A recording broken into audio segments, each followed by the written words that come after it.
Hello there. Yes, okay. Can you hear Hello? me? Yes, I can. Aurora, thanks so much for taking the time. It looks like it's still bright and sunny outside, even though it's your evening hours, right? Yes, it's evening hours, but as you know, Norway, we have constant light in the summer, so it's very Oh, bright still. that's right. And a friend of mine told me that works with me here at the radio station says there are places in Norway where you can actually see polar bears. Yeah, yes, there are. Well, I need to come for a visit. You should, and you're very welcome. Oh, you're so sweet. Well, let's talk about how you got started in the music industry. It's just a great story if it's true. I don't know if it's true. But Oh, somebody told me that a friend of yours posted some music that you had recorded. One song was just a gift you had given to your parents for Christmas, and they posted that along with a performance you did in school to SoundCloud, and then someone discovered you. yes, yes. That's how my management found me in 2012.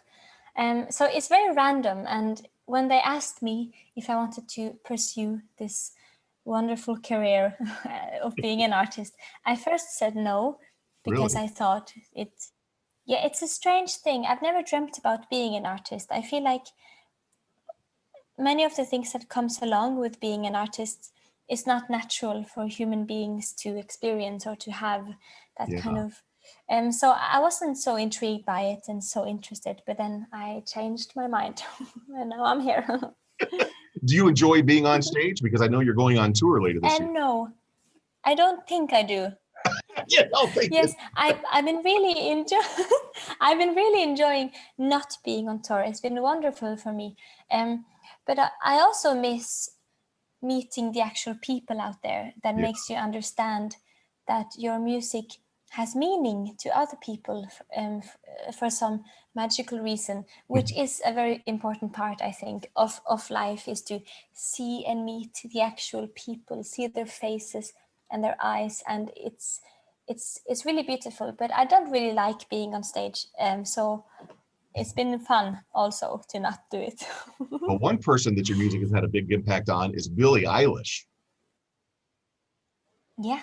You know about that, of course. She said in an interview a couple years ago that your song Runaway, when she saw that, when she was just a kid surfing YouTube, she saw the video and heard your song, and that inspired her to pursue music professionally.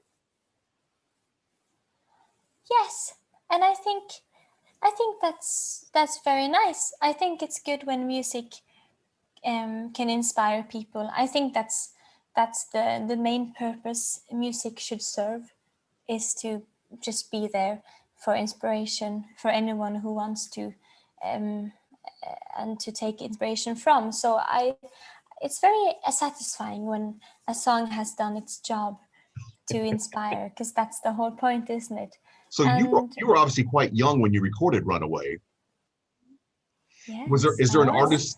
artist that inspired you similarly? Did you have an aha moment listening to I know you're a fan of Enya, Bjork?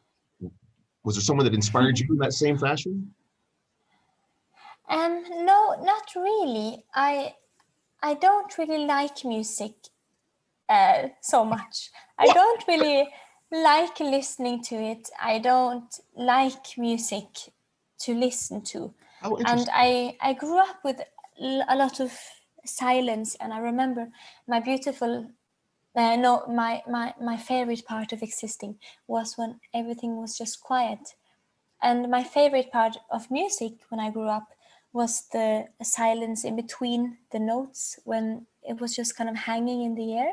Huh. And that made me want to make music, because I wanted to make more music with space.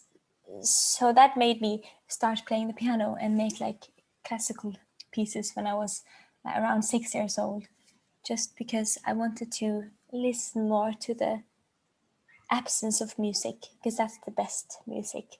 That is just fascinating. I know you've said previously that you're very inspired by nature. That inspires you musically. Is that what you're Yes. thinking about when you write a song, when you create a song? Are you thinking about birds singing and the waves crashing on the beach? Well, yes, sometimes I do. I love what I love about nature is how diverse it is, and how big and how small and how fragile and strong. And she's the symbol of life, and she's also death. And it's just amazing how much nature can be, and it's both scary and exhilarating at the same time. So I think, or I know Mother Earth is definitely my biggest source of inspiration. So I do keep her in mind a lot. But I'm also very inspired by people, because people are very hard to understand. How have you survived the lockdown? It sounds like you probably didn't necessarily mind being alone for periods of time. No, I've been having my best time. No, I have been affected, of course, by everything that's happening around in the world. But we have been very lucky here in Norway. Of course, some people have lost people they love. But otherwise than that, we have been very lucky, because we are so few people. And it's hard not to notice how, how much more many countries out there in the world are struggling. And it affects you a lot, even though you sit here in your living room. You can't really stop thinking about it. It's so meaningless. But I've been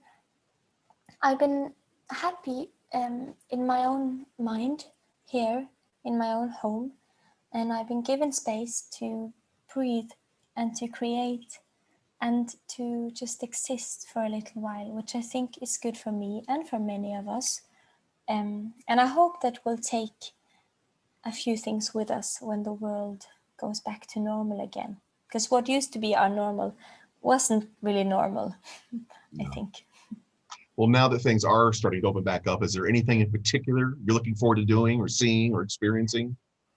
Well, I don't really like hugging. I hate it, actually. So I loved it when it became illegal. But I do actually look forward to hugging people again, because sometimes you actually want to hug someone. And when I haven't been able to, I've noticed how painful it is to not, be able to hug someone who is crying, or like in funerals, or in I am excited for when we can show affection again and touch, because I think that's more important to us than I have ever known. And I am excited to play again. I'm excited. I'm coming to America later this year. You'll be in if LA. I don't. You'll be in LA in November. Yes, unless I, catch the virus and die, of course. Oh, But I won't. No. Have you been vaccinated? No, I haven't, but I think we will be vaccinated soon. Good. Well, let's hope. Fingers crossed. And do you have a release date for this fourth studio album? Oh, no, but it is coming this year. This year is what we keep hearing. Yeah. Mm. Is it done? Is it finished? It was finished, but then I started fixing things that didn't need to be fixed.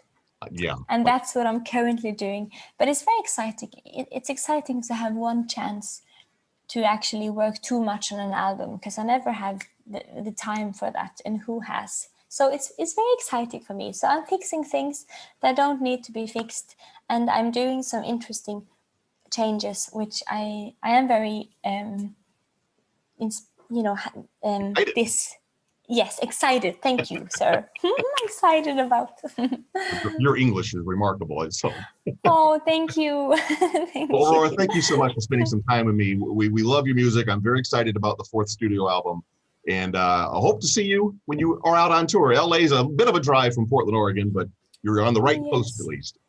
Oh, yes. I want to say thank you for your time, and thank you for having me, and for the love and support, of course.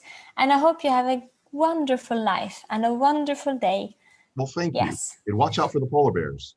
Yes, I will. Thanks, Aurora. Take care. Thank you. Bye.